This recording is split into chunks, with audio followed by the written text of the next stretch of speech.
comment est-ce qu'il faut faire le choix de filière et ordonner ses choix lorsqu'on passe le concours d'entrée à l'INPHB. Dans cette vidéo, je te fais un exemple de quelqu'un qui est en série E. Donc, j'avais fait un exemple pour une série S. Donc, je change et je mets la série E. Et comme ça a été le cas des autres séries, il faudra mettre les moyennes obtenues en classe, en seconde, première, terminale, dans les matières telles que mathématiques, sciences physiques, anglais, français.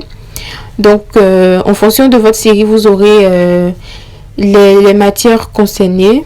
Donc là, moi, je mets les moyennes, voilà.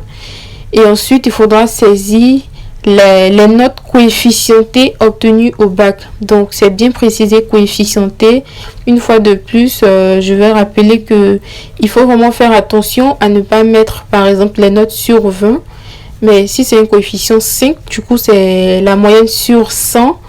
Et donc vous n'allez pas mettre par exemple vous n'allez pas mettre 12, parce que si vous mettez 12, ça veut dire que vous avez eu 12 sur 100. Donc 12 divisé par 5, vous êtes à environ 2,40. Voilà. Donc, il faut vraiment faire attention à mettre la moyenne coefficientée. Et donc, je passe à l'étape suivante. Vous voyez que j'ai deux options de concours. Et c'est ce qu'on appelle passer deux concours. Et par la suite, vous pouvez le voir que j'ai plusieurs choix qui s'offrent à moi. Il faut bien que je puisse les disposer selon mes préférences. Voilà, selon ce que j'aimerais bien faire. Donc, il y a la classe prépa, il y a le génie civil. Tout ce qui n'est pas écrit prépa, c'est des cycles courts. Donc, je fais juste des glissés, déplacés.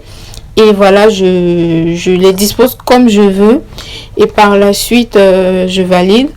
Et ensuite, vous allez bien voir dans le récapitulatif que vous avez 30 000 francs à payer. C'est tout simplement parce que vous passez deux concours. Et ensuite, vous allez voir qu'on vous donne les notes au bac, les notes sur 20. Et voilà, et donc si vous aviez mis une mauvaise note, c'est sûr que vous allez avoir une très petite moyenne sur 20.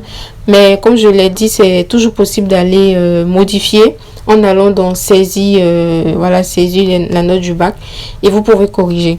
Donc voilà un peu comment est-ce que vous pouvez faire vos choix d'options. C'est vraiment le glisser déplacer. Et je vous encourage à me laisser des pouces bleus et à partager cette vidéo si elle vous a aidé. Merci de rester connecté. Activez surtout la cloche de notification, comme ça vous serez informé dès que je mets en ligne une vidéo.